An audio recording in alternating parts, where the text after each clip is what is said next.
Hey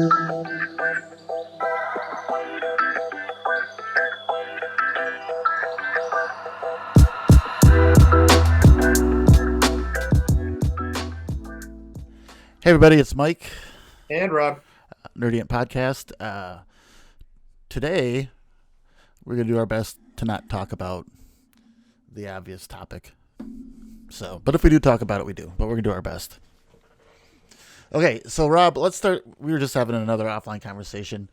Uh, Tell me again about. We were talking about Hallmark movies. I'm not sure how we got there. How did we get there?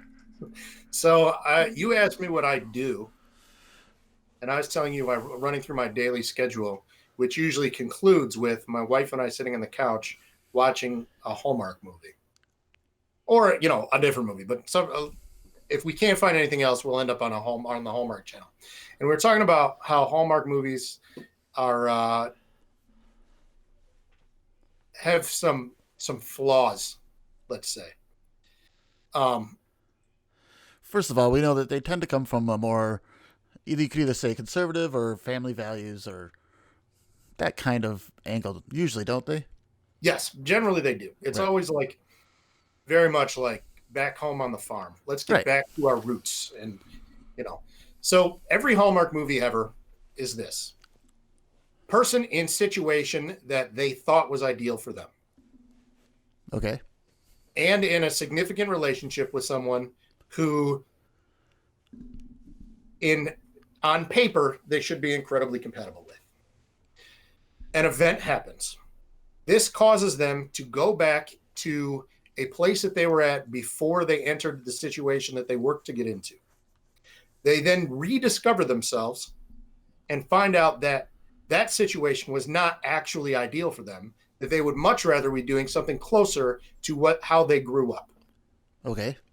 That nostalgia kicks in. They then change their life to fit back into the way that their life would have gone had they not gone out to achieve something different. Okay. They meet someone over the course of that action that then drives them to stay in that situation. They fall in love and they leave their former life to go back to their original life they grew up in. That is what happens every time. That raises some questions. Yes.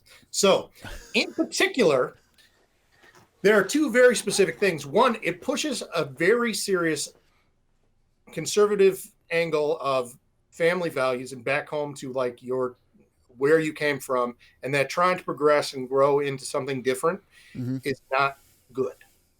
It also talks specifically about infidelity and moving outside of a relationship that you're in order to find something that fits in with a different narrative. So, the down home country girl who initially started out on a farm, goes and gets a job, goes away to school, gets a job working in a field that she enjoys. She goes back home to sell her parents' farm, sees the love of her life from when she was 10, falls deeply in love with him, ends up leaving the person that she has built a life with in order to reestablish herself in this nostalgia land from when she was 10. It's formulaic and generally promotes that kind of behavior that says, hey, drop everything, go back home and live this life that your parents lived and leave everything that you've worked to succeed and build. So there's a certain set of values that you should have and certain ways you should treat people, but only if they fall into the right category. Right. Okay. So explain to me, there has to be some common characteristics of the other boyfriend or other girlfriend. Yes. Please tell me what those characteristics are. So the initial boyfriend or whatever that they're initially with. Okay. Always intelligent, aloof, generally. I was going to say arrogant or aloof has to be one of them. Yeah. Oftentimes arrogant. They have a difference. They put value on things such as hard work and success, but only as it applies to, but not like get your hands dirty hard work. Like it's never like creative types. It's always Right. very much like math, academic type skills that these people have that they're very serious about. Right. Often very rational Mm-hmm. and never as good looking as the person who is back in the hometown ever. Okay. So I'm just trying to, because I want to play this whole movie through my head. Okay. Mhm. So do the movies usually start out with a montage of the earlier life or a short segment of the earlier life? Sometimes they do. Okay. Sometimes you get the little flashback to when they were 10 and they got married in the barn or they had a snowball fight or whatever, but it's very short. Okay. And more than likely, it starts off with some fancy office Right. with high-end dress and like very like fashion forward type like big city life, and they're doing a job and they're answering the phone and they're getting to emails and they're all working on this stuff and they always have coffee. And Oh. so they're doing all this stuff and they're, hustle and bustling, making the sale and moving and got the big project going. And there's we're going to get this do. And then there's a boyfriend who comes in. Hi, dear. How are you doing? I can't wait for this big thing. Congratulations on your success. Right. Right. So, okay. So generally the narrative starts when he or she, is it usually she that goes to the big city or is it a 50-50 split. 50? Good. Okay. Good. So when they go to the city, so usually the narrative starts when they're already in the city, in a job, in a relationship, basically. Mm-hmm. Okay. Characterize the relationship that you see when you first see the big city couple? So the relationship that they have with their significant other, they're Mhm. almost always engaged or it's been a long-term relationship. Okay. Very serious stuff. They always talk about very practical things and rarely talk about emotions or anything else that has to do with like personality. It's always very much like Okay. do. All right. But it always is hinged upon some massive success on both ends. Everybody is very good at whatever it is that they're doing. Okay. Do they appear to love each other? They strongly yes, like each other. no. The whole moral is that they learn what it means to really love someone. Okay. So they feel like they're in love, and it's a very kind and like, Mm-hmm. symbiotic relationship. But there's hints there that make you think that maybe it's not true love. Okay. Okay. I want to ask about the ethnic makeup, and not like in a negative way, but so not even ethnic makeup, but is it generally a certain group of people in each type of movie? You know what I mean? Yeah, they're all waspy as hell. Oh, they all are. So there's just They're oftentimes they'll have a best friend who happens to be some sort of different makeup. Okay. But then the other person that there will also be a corresponding person on the other end of the relationship. So like if it's a girl, she'll have a best friend who is black. Okay. And then the guy that she meets later on will also have a best friend who is black, if that's the case. Okay.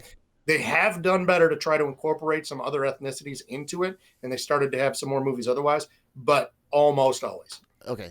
And it's always played by somebody who had a role as a child actor on a successful show from either the 80s or 90s. Okay. That's almost without question. Yeah. Okay. Yeah. Excellent. Hands down. They're all famous for something they did 10 to 15 years ago. Okay. Maybe even 20 years. It's like the entire cast of Full House, all of the girls from Full House, except for the Olsen twins because they're the Olsen twins. Okay. So is it rarely or never that the main couple is African American? Rarely. Hispanic? Not that I've ever seen. And then I would ask if it was Asian, but I'm There sure. might have been an Asian one. I can't remember. Okay. They All kind of right. run together, to be honest.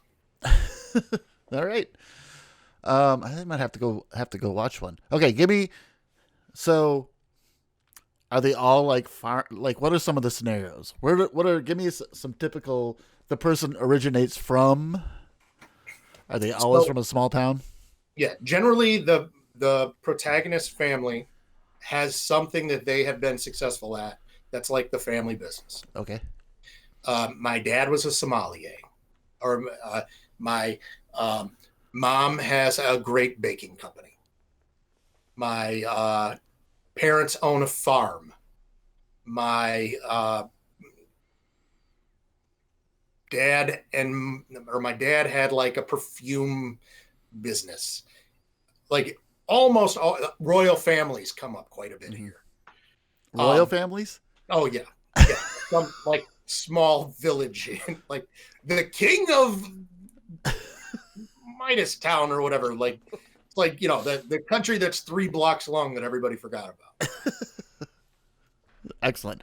So there are actually princes and princes in these movies. Yes. Excellent. Yeah, awesome. All right. And you watch a lot of those? Yeah. Excellent. Yeah. So this is what happens. Okay. So successful woman doing successful woman thing, or guy. We'll just use woman right now because that's whatever. Right. So successful woman doing woman things. We meet her boyfriend. Her boyfriend seems like an okay dude. Okay. So all of a sudden something happens to drive her to go back home. She goes home for the holidays and gets stuck there because of snow. Her parents die and she has to sell off the farm. She goes to visit her dad at the perfume shop and her flight gets canceled. She loses her plane tickets, her passport, whatever. There's some hook that gets her stuck there for a substantial amount of time. So then she's there.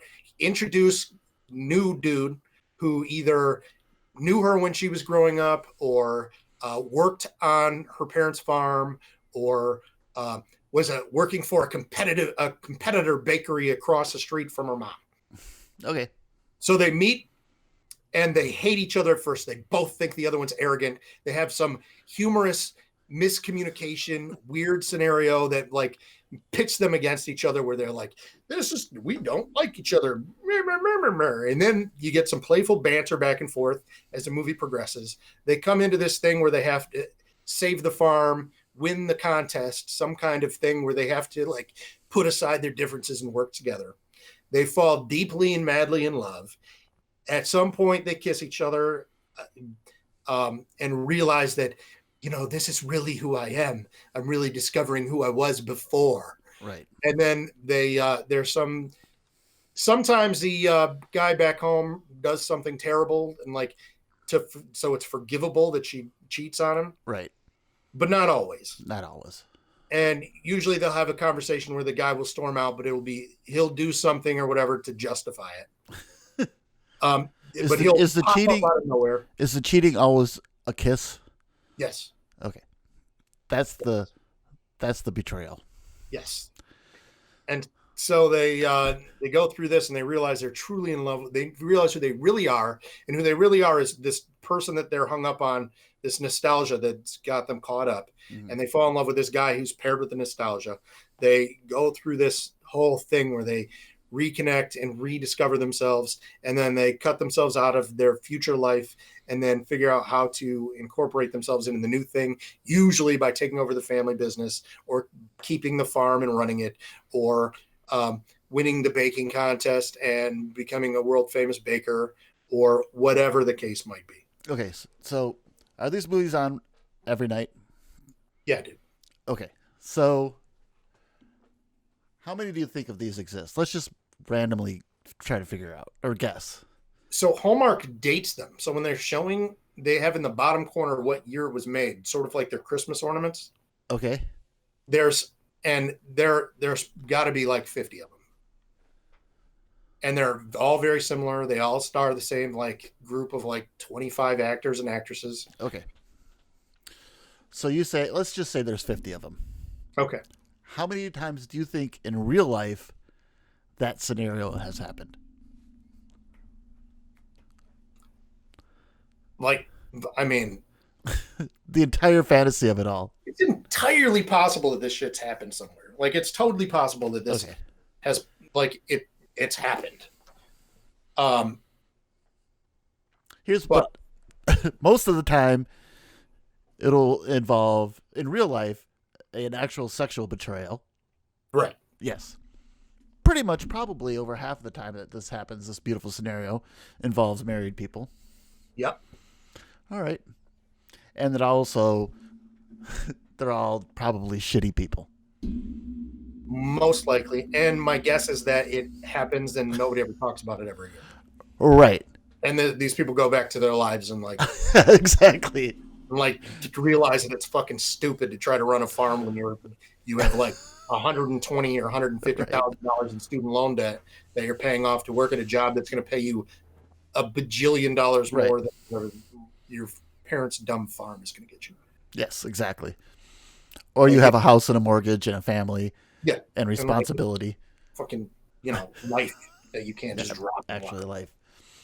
Which is interesting. I mean, I wonder who they're selling this to. It's like very escapism for like, stay-at-home moms who are like, or whoever. They're like, oh, my life has just become this thing where I just wake up and do the dishes and deal with nonsense and then go to bed and I don't have any like adventure. I mean, it's like, it's not a whole lot different than like a Danielle Steele novel, except it's rated G.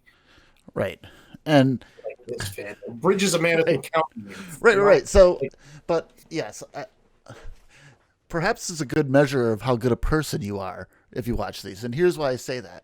Because I know people like you and I, we would rather watch The Tiger King and watch train wrecks of people making insane decisions instead of a warm, nice, uplifting story. Yeah. Truth be told, these are probably the people who are watching. These are probably pretty solid human beings. Exactly. Happy and like, right. Yeah. Here we are making fun of them, but they're all. If you're watching that movie, you're probably a very decent, honest, well-mannered human being. My guess is that you could tell who watches these things by how early they have their Christmas decorations up. Okay. You know what I'm saying? Yes. Like depending on how early, like the longer your Christmas decorations spend up, the more you like Hallmark movies. Well, I think you can expand. I think you can expand that. If you put out Valentine's decorations, Easter decorations, Halloween, Thanksgiving, then Christmas, then you're just watching those all year long. Which we are, and we do. That's 100% correct. We were talking about Fox News earlier too, and nothing about the channel itself. But okay, not talking about content. Here's what I have a hard time with Fox News, because I do try to watch it. I try to watch everything. The red and the blue aggressive colors always swirling around all the time make me not able to physically watch it as much as I would otherwise. Do you think that's exclusive to Fox? Well, yes. Okay, because MSNBC is second, because theirs is kind of annoying, but CNN has lighter hues, lighter colors, and far less motion going on than Fox News. There's always a flag. There's a swirling flag always somewhere. That doesn't bother me too much. I think you got it. When you're trying to fill a 24-hour news cycle, it helps to have some bright Chinese on the screen. Yeah, I think that's what I find funny about any media criticism is you have to take it with a grain of salt, because they're saying the same stuff for 24 hours straight, and they got to find some way to say it. Yep. So. Unless you're Hannity, and then you just say the same shit over and over again. Yeah, I wouldn't know. Oh, Jesus. He is interesting, him and Rush Limbaugh. Yeah. So I challenge you. Okay. To watch Hannity tonight. And I'm going to give you 5 things that he's going to say. And I want you to mark down how many times he says these things. All right. Okay. I'm going analog here. Hold on one second. Okay. All right, go ahead. I got a pen and paper. So, some form of Sleepy Joe. Okay. And it would most likely be Joe 30330. Okay, I don't know what that means. So Joe Biden had a thing where he wanted people to text him donations, and that was the number. Oh, okay. God, what's the thing he always says about Hunter Biden? They're still talking about Hunter Biden? Oh yeah, dude. Yeah. God, I can't remember all. There's like a list of stuff that he always says that drives me nuts. That's okay. I will listen for repeating keywords. I'll come back with my own book report. Okay, good. And And let let me you know know. like how many times he says these things. He'll say it over and over again. Um, it's ridiculous how repetitive he is. It's just, and he always has nicknames and special catchphrases. It's like he's always trying to come up with a tagline for something. Mm-hmm. Very hashtagable. Oh, do you know who Drake Trapper is from CNN? Who? Jake Trapper. No, He's on during the day. no. Okay. All right. Well, then I have a challenge for you. Okay. I don't know if you can during. Can you? Might have to record it, but there's on CNN. There's a guy called Jake Trapper. Okay. He's. I mean, he's fine. He's whatever, but every once in a while, he'll at the end of a report that somebody else does, he is so exasperated by the idiocy that he has to say an aside. He can't stop himself from saying an aside. From saying what? Just he has to make some sort of an aside, some sort of comment about you know, not every report because it would be clearly inappropriate, but every once in a while he can't help himself. Like he was doing a report and somebody from New York is saying, and De Blasio today in his press conference said that when this is all done, we're going to have a ticker tape parade for all the healthcare workers and frontline workers. And they come back to him and he's like, a ticker tape parade in New York after this? That's the stupidest thing I've ever heard of in my entire life. Oh my God. And he'll do it. It doesn't, you know, he said something. And then another one he said was, there's a report on some of the protesters, you know, the open up government protesters. And now they have a long list of gripes. And some of them think that, he goes, the reporter says, some of them even think it's a Democratic plot to overthrow the Trump administration. And he goes, well, those people are completely insane. But that's not his job. And most of the time, He's just like, he asks questions. It's not news, dude. I know. It's not news. I know, right? That's part of the problem right there. And this brings up a bigger picture, right? Like, did you see there's some senator or congressman or whatever from Florida put his mask on upside down? Right. And it's like a perfect example of like, and everybody's like, this guy's an idiot. Yeah, well, it's kind of a microcosm of us because we elected that dude. Yeah, oh, I know. So we're electing idiots. Who's the idiot? The idiot or the guy electing the idiot? Like we're directly responsible for this. At least we were like 20 years ago before we stopped having any control over who was elected. Right. But politics has become wrestle fucking mania. Right. Like none of it makes any fucking sense except for the fact that these people are like making life choices for us. I know. They're literally deciding what we are going to be able to do, who's going to get the money, how it's going to be spent, and they don't give a fuck. They don't even think about it. They don't even care. They're literally just like, hey, guy with big bag of money, how would you like me to make things for you? It's bananas that we allow this shit to go on. I noticed, like, there's a number of people in politics that were shocked to learn that people live paycheck to paycheck. Really? Oh, there's another one for Hannity. How many times he brings up bringing Nancy Pelosi her freezer full of ice cream. Oh, yeah. That one cracks me up a little bit. Oh, my God. I don't like Nancy Pelosi. I think she's a dipshit. Right. Regardless. Who gives a... I like her, by the way. Sure. Okay. Who gives a fuck what kind of ice cream she eats? No, I know. Who cares? Why is that even remotely interesting to anybody? Oh, well, it costs a lot. It's like $13 for a pint of ice cream. Yeah, well, she has a lot of money. Is she not supposed to have money? Do we not all want to have lots of money? I would like to have a freezer full of fucking $700 worth of ice cream. That would be fantastic. That would be awesome. but I fucking don't. But that doesn't mean I'm mad at somebody else for doing it. Right. Give a shit. Why do you care what's in her freezer? Like, who cares? It's none of your fucking business. She put it out there. Sure, fine. But like, to hammer on her for like a week because she has delicious ice cream? I know. Stop being a fucking asshole. I mean, what is she? She's 78. Let's just guess. Right, dude. Right? She's like, regardless of her politics, she's living her best life at 78. Yeah, I want to be 78 with a big ass thing of ice cream behind me that I can eat anytime I want. Yeah, no shit. I would have a way different, it would be way more ice cream, I assure you.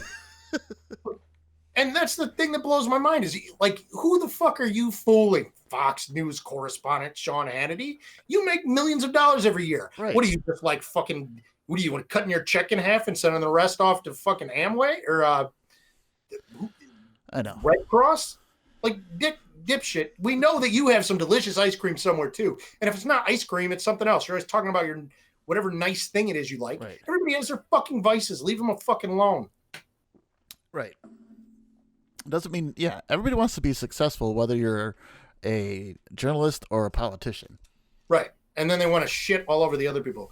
And that's part of that is like, yeah, sure, these people don't understand that everybody's living paycheck to paycheck because they're dumb and they get a whole bunch of money to do other shit. They're more concerned with like how they're going to get some money. They should be more concerned about Americans living paycheck to paycheck, but they're not because we've set up a system where they don't fucking have to. They can get stupid rich doing stupid shit, and they do. And then they enjoy good ice cream, and you can't knock the hustle because you fucking put them there. Right. No, I agree. Not to mention the hypocrisy of it all. Right. You know what I mean? Yeah. And that's the thing, man. I hate hypocrisy. And in the last couple of years, I've had to learn to just be okay with it. That I need to make sure that I'm not being hypocritical, but I cannot judge other people for doing it because that nobody gives a fuck. They're just like, this is so terrible. How could you possibly think that people shouldn't be able to go out? Like, how could you tell? We need to be able to limit what these people can do with their bodies, unless it's the way that I don't want them to limit themselves with their body. Like, both sides, both of you. Or calling out behavior that you engage in as well. Yeah. You know what I mean? Yeah.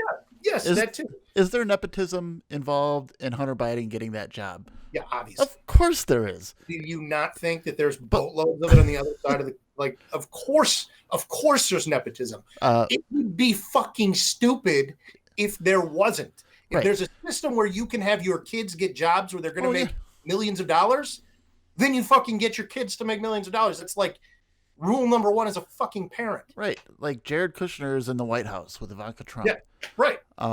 This dude's shitting all over Hunter Biden, which rightfully so because Hunter's kind of an asshole, but that's irrelevant. Right. And that's the same thing, like the right and the left, like, and I keep seeing these arguments like, right, I have the right to choose what I do with my body for abortions, but not for staying home. And I have the right to choose to not stay at home if you want me to give you, that's my right. Like, both of you guys shut the fuck up. It's two completely different fucking things. Like, you can't not argue both things. Like, stop doing that. Well, we all want to, I mean, that's the Facebook effect, right? We all want to, gotcha. Well, we all want to, we want to gotcha. We also want to, bolster our side. Yeah. And so. But we're bolstering with ill-informed. Yes, absolutely. Hashtagable bullshit. Like the number, if sharing a post that has some sort of supposed fact or truth to it doesn't make it true. You know what I mean? It's all crap. Yeah. And even if it is true, it's not fucking real. Like, you cannot, there's no way to solve complex problems with a 3-sentence Facebook post. No.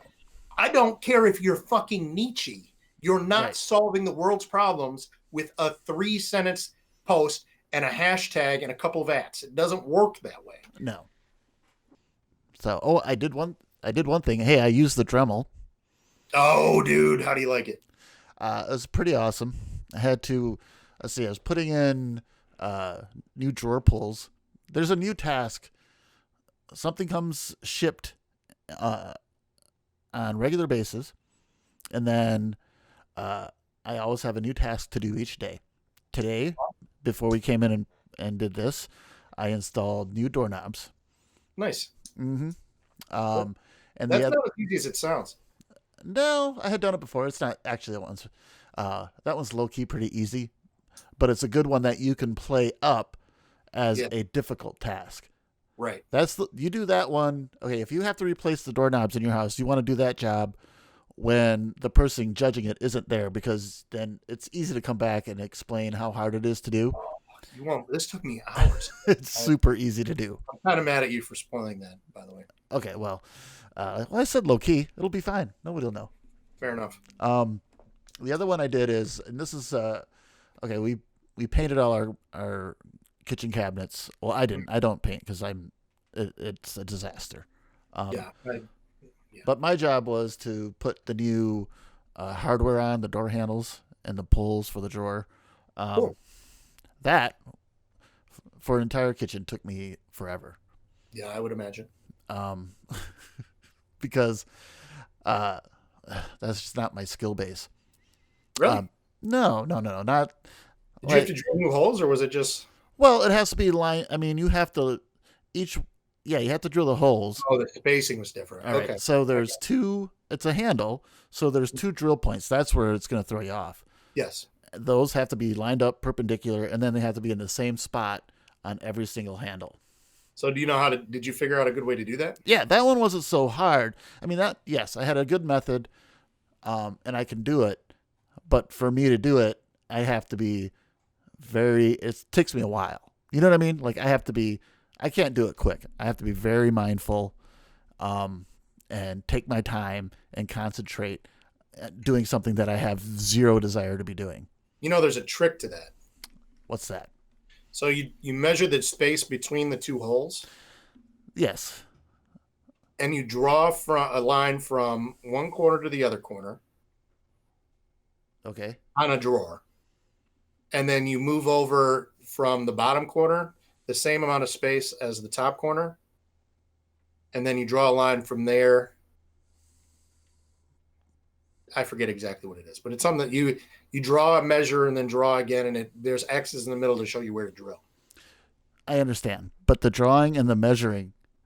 No, that's okay. That's where I fall down. You have issues with pencils and rulers. Okay.